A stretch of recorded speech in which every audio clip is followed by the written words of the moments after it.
जा रहा था कि हमारी सत्ता आएगी तो गुंडा राज खत्म हो जाएगा।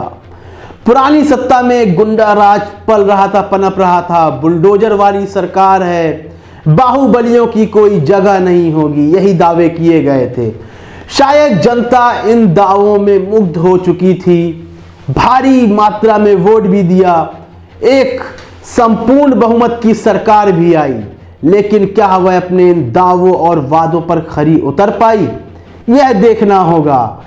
नमस्कार, मैं हूं फरहान और जीएलसीसी न्यूज में आप सभी का एक बार फिर स्वागत है।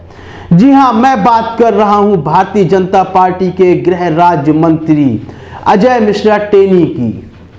आपको याद होगा किसान आंदोलन चल रहा था, लंबे समय से चल रहा था। उनके सुपुत्र गाड़ी लेकर निकलते हैं और गाड़ी से इरादतन, गैर इरादतन नहीं, इरादतन कुछ किसानों को उड़ा देते हैं।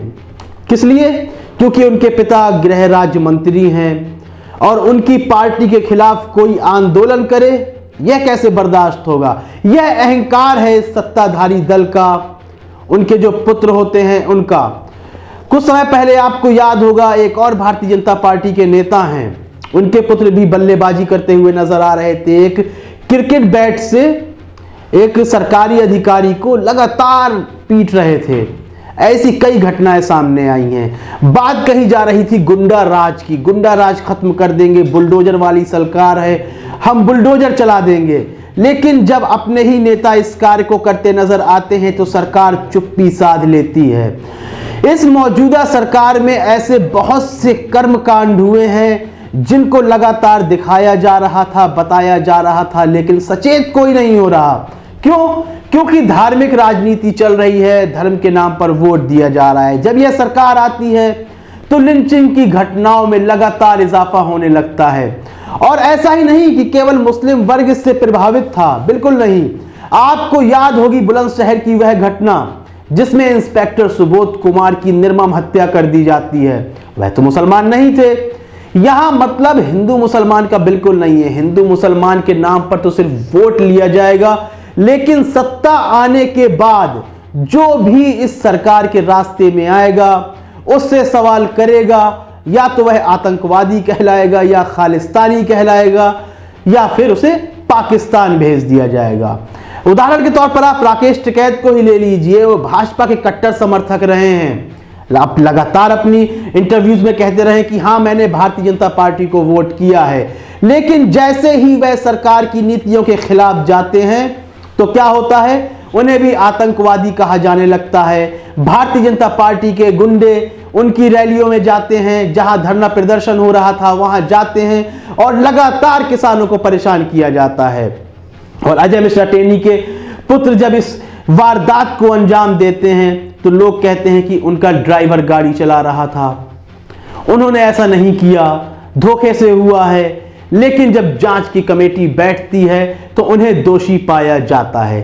उसके बावजूद भी टेनी को उनके पद से नहीं हटाया जाता और ना ही वह इस्तीफा देते हैं। सोचिए यदि कोई और सत्ताधारी दल होता, उसका गृह राज्य मंत्री इस तरह की वारदात को अंजाम देता, तो अब तक विपक्ष के रूप में भारतीय जनता पार्टी ने तमाम कॉलम लिख दिए होते, तमाम बातें की होती।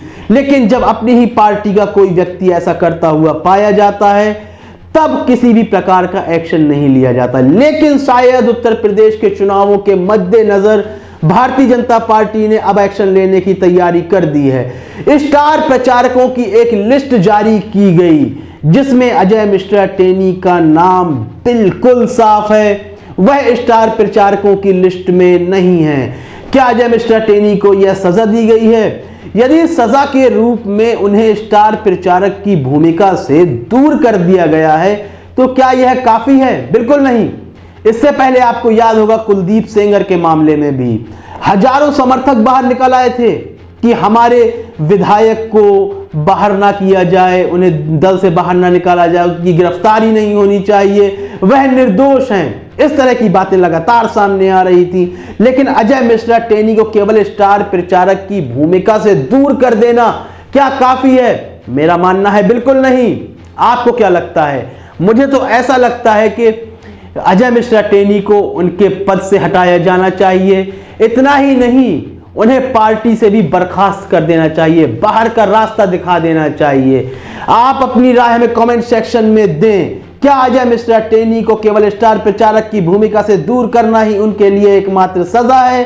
यदि है तो कमेंट सेक्शन में बताइए, यदि नहीं तो भी बताइए। कार्यक्रम को लाइक कीजिए, ज्यादा से ज्यादा शेयर कीजिए और चैनल को सब्सक्राइब करना बिल्कुल भी ना भूलें। तब तक के लिए इजाजत दीजिए, धन्यवाद।